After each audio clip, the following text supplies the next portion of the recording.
Voilà, peut-être que vous allez comprendre que ça sert à rien d'être de droite ni de gauche. Alors, Nick Fuentes lâche un message explosif transcendant les clivages. Mettons de côté gauche, droite, race, religion pour combattre l'occupation étrangère qui contrôle les USA.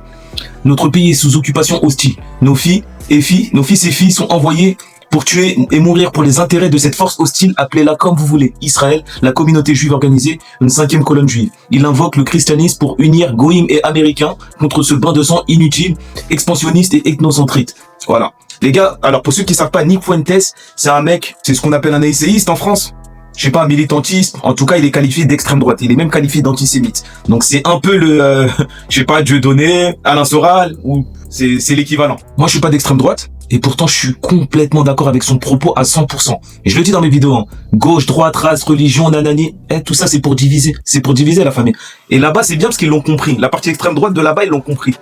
Quand tu regardes l'extrême droite d'ici, enfin l'extrême droite, je sais plus qu'est-ce qu'elle représente finalement. Parce que l'extrême droite, c'est Zemmour, c'est Sarah Knafo, et c'est toute sa clique. Et sur Internet, c'est Mila, c'est Cro-Blanc, c'est Jean Messia, c'est un tas de gens comme ça. Mais tous ces gens-là, ils ont le soutien inconditionnel à Israël. Donc, ils sont complètement pour la guerre.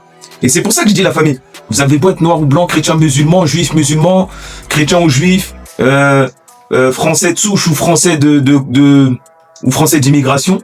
Les gars, on a tous les mêmes intérêts, on est tous dans le même combat.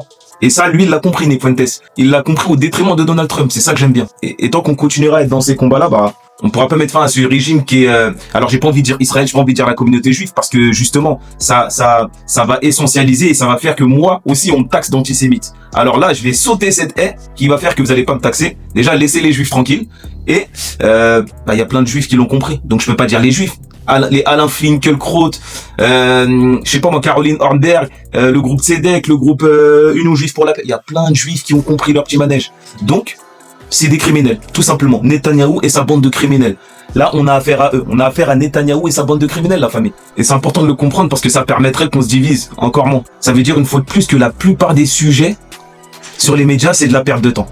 Quand ils parlent du voile, perte de temps. Parce que ça, c'est pour diviser. Quand il parle de la Baya, perte de temps. Quand il parle de Quentin, perte de temps. Quand il parle pas d'Epstein, ça c'est... Quand il parle pas d'Epstein, mais de Jack Lang, perte de temps. Le sujet principal, c'est Epstein. Qu'est-ce que j'en ai à foutre de Jack Lang, moi? Bref, prenons de la hauteur, ayons la vision.